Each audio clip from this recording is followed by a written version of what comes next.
Hi, Elliott Elementary third graders. I'm Jennifer Pozdzal, and I'm the mother of Riley Pozdzal in Miss Stacy's class. And I am your community reader for today. And I am reading the story Raise Your Hand. Looks like this. It is written by Alice Paul Tapper and illustrated by Martha Kissy. All right, let's get started. My name is Alice Paul Tapper, but you can call me Alice. My mom and dad named me after Alice Paul, a brave woman who fought for women's rights over 100 years ago.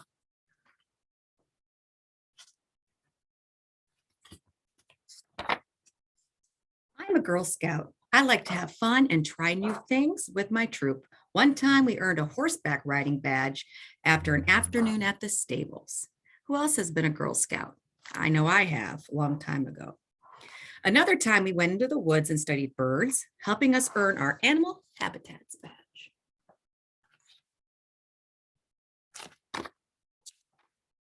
But there have been times when I was afraid to try new things, even things that seemed simple. I was nervous when we went canoeing, and I was really nervous when I had to go down the zip line on a ropes course. I've always wanted to do a ropes course. Maybe one day I'll do it. I don't know if you have. It looks kind of scary to me too.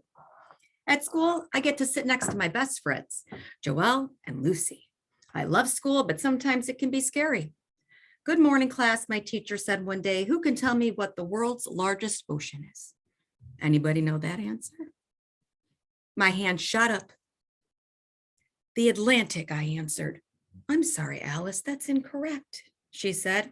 It's actually the Pacific. When I realized I got it wrong, my face felt hot and my heart started to thump in my chest. I tried not to look at anyone as I sank lower in my seat.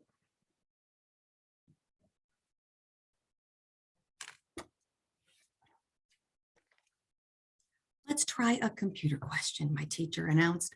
What do you call an error in a computer program? A bug, I thought, starting to raise my hand, but I wasn't totally sure. And I'd already gotten an answer wrong once. I quickly put my hand down. I looked around and realized that only boys had their hands up.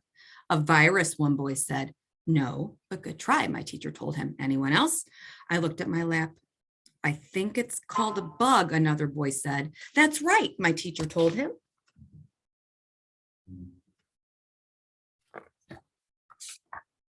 I was still thinking about what had happened when my mom drove me home from school that day. Mom, are you ever too scared to say something because you think you might be wrong? Of course, she said, but I try to be brave and say it anyway. Are you scared sometimes? Yes, I admitted. And today I noticed that other girls in my class might be too, but most of the boys aren't. I wish there was something I could do about it. Why don't you talk to your Girl Scout troop? Maybe they can come up with something.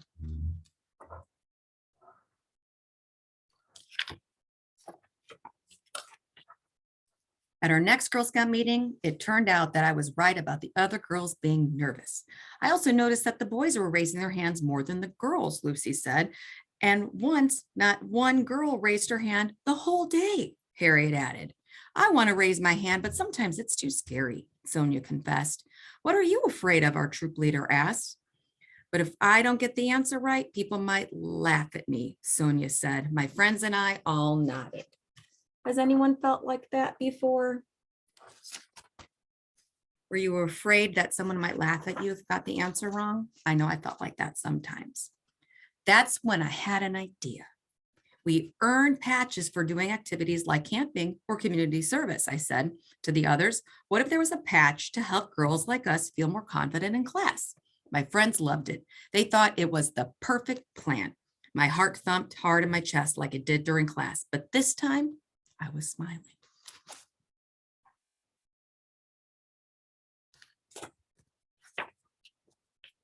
After that, I got to meet with the Girl Scouts Council to talk about my idea. I was nervous, but I was also excited. They thought it was the best idea they heard in a long time. Together, we came up with the Raise Your Hand Pledge and Patch program. I have not heard of this program.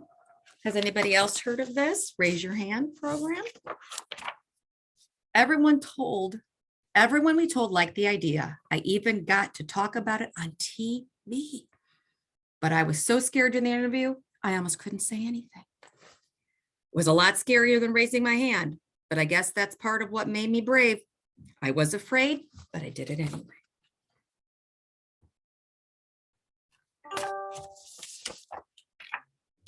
Some kids at school didn't understand why we were doing the project. You're saying girls are better than boys, one boy said to me at recess.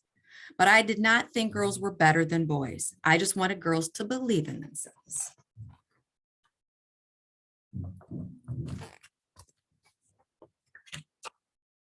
When I got home from school, my mom had a surprise. Look, Alice, she said, showing me the computer screen. These are messages from Girl Scout troops across the country. I jumped up and down in excitement. They're all asking to get patches and take the pledge.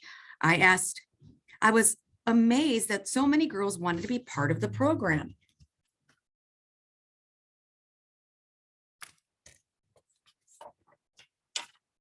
In class the next day, I knew it was time to step up and take the challenge. So I raised my hand once, twice, 3 times.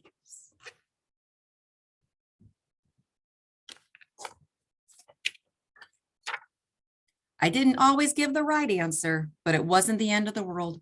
I knew that getting the wrong answer wasn't embarrassing and speaking up didn't have to be scary. And I was proud of myself for trying.